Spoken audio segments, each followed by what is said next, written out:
A gray dawn hangs over the barren sea. Cold wind drags across restless waves.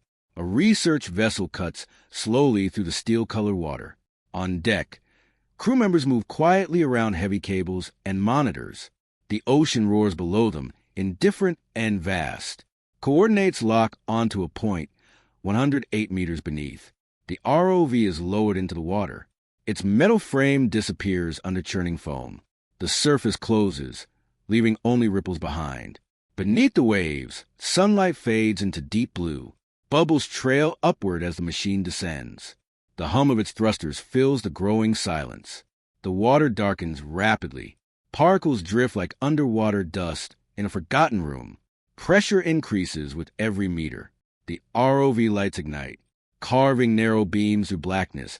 Nothing appears at first but suspended sediment. The seafloor begins to emerge in faint outline. A massive shadow stretches across the ocean floor, long and cylindrical, unnatural against the silt. The lost Kursk lies ahead. The hull appears slowly in the artificial light, steel-coated in corrosion and marine growth.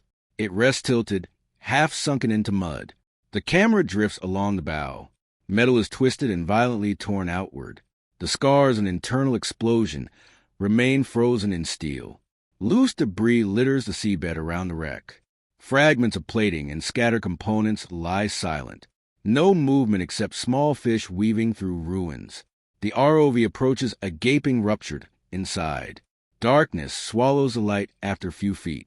Cables hang like lifeless veins. A metallic creak echoes faintly through the water. The hull shifts subtly under immense pressure.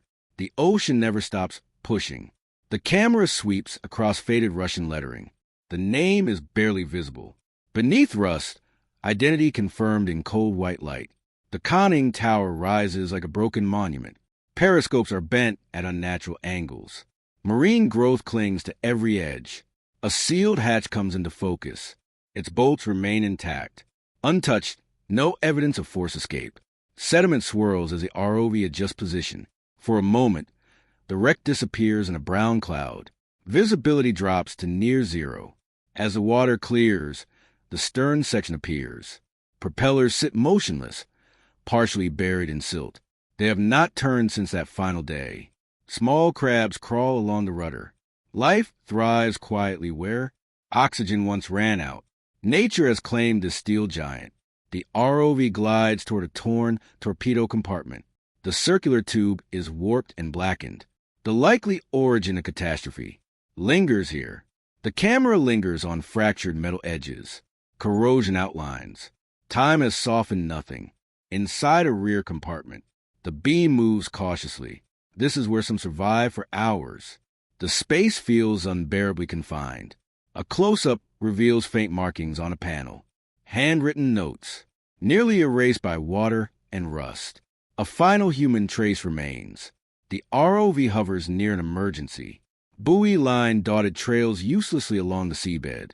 It never reached the surface. The hull bears deep scoring along its side. Impact